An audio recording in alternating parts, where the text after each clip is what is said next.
तो दोस्तों रिलायंस पावर ने अपने क्वार्टर वन के नंबर को डिस्क्लोज कर दिया है। तो चलिए देखते हैं क्या है क्वार्टर वन के नंबर्स के अंदर। डाटा लाख्स में है, मैं आपको क्रोस बता रहा हूँ।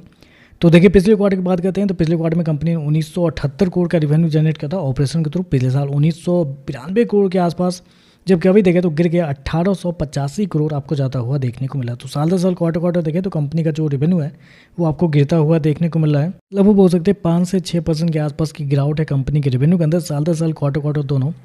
खर्चे की बात करते हैं तो देखिए पिछले क्वार्टर में कंपनी ने 1998 करोड़ खर्च किए थे, पिछले साल 2142 करोड़, जबकि अभी देखें तो कंपनी खर्चे 1953 करोड़ आपको जाता हुआ देखने को मिला। तो खर्चे देखें तो खर्चे ठीक है, खर्चे कंट्रोल में ही आपको देखने को मिल रहा है। लेकिन इस खर्चे के अंदर एक चीज़ अगर आप गौर करना चाहेंगे जो मुझे हाईलाइट करना पड़ेगा, क्योंकि पिछले क्वार्टर में कंपनी ने कुछ अच्छी चीज़ें की थी।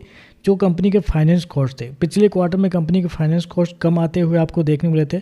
398 करोड़ थे, जबकि कंपनी ने कुछ पैसे पे किए थे जिसकी वजह से फाइनेंस कॉस्ट कम होता हुआ देखने को मिला था। लेकिन इस क्वार्टर में फिर से कंपनी का फाइनेंस कॉस्ट आपको बढ़ता हुआ देखने को मिला है।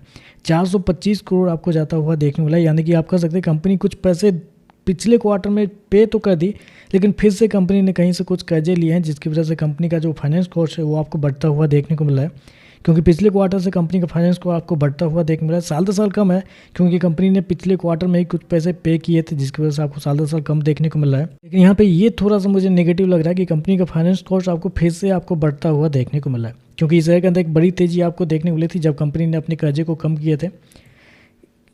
चलिए कंपनी का प्रॉफिट क्या निकलता है वो देख लेते हैं। तो देखिए पिछले क्वार्टर में कंपनी लगभग 125 करोड़ के प्रॉफिट में थी, पिछले साल 97 करोड़ के घाटे में थी, जबकि अभी देखें तो 44 करोड़ के प्रॉफिट में आपको जाते हुए देखने को मिले।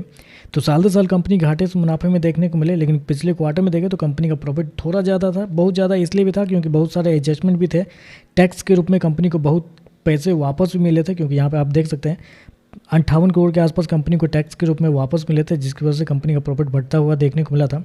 अगर टैक्स के प्रॉफिट को हटा के देखते हैं तो पिछले क्वार्टर में 67 करोड़ के आसपास का प्रॉफिट था, पिछले साल 73 करोड़ के घाटे में थी, जबकि अभी देखें तो 72 करोड़ के प्रॉफिट में देखने को मिल रही है। तो यहाँ एक अच्छी चीज़ है कि कंपनी आपको 73 करोड़ के घाटे से 72 करोड़ के प्रॉफिट में आप आती हुई देखने को मिले। लेकिन पिछले कुछ क्वार्टर से ही कंपनी प्रॉफिट में देखने को मिल रही है। पिछले क्वार्टर देखें तो पिछले क्वार्टर से भी कंपनी का जो ऑपरेटिंग प्रॉफिट है वो आपको बढ़ता हुआ देखने को मिल रहा है। ईपीएस की बात करते हैं तो देखिए पिछले क्वार्टर में कंपनी का ईपीएस 0.3 के आसपास था, पिछले क्वार्टर में देखते हैं तो 0.25 के आसपास, जबकि अभी देखें तो 0.1 के आसपास आपको देखने को मिला है। तो ओवरऑल अगर देखा जाए तो आप कह सकते हैं एवरेज टाइप के नंबर आपको देखने को मिला है, क्योंकि कुछ नेगेटिव चीज़ें जो पहले मैं आपको काउंट करवा देता हूँ। पहला तो यह है कि कंपनी का रेवेन्यू आपको साल दर साल क्वार्टर क्वार्टर गिरता हुआ देखने वाला है, वो थोड़ा सा नेगेटिव है।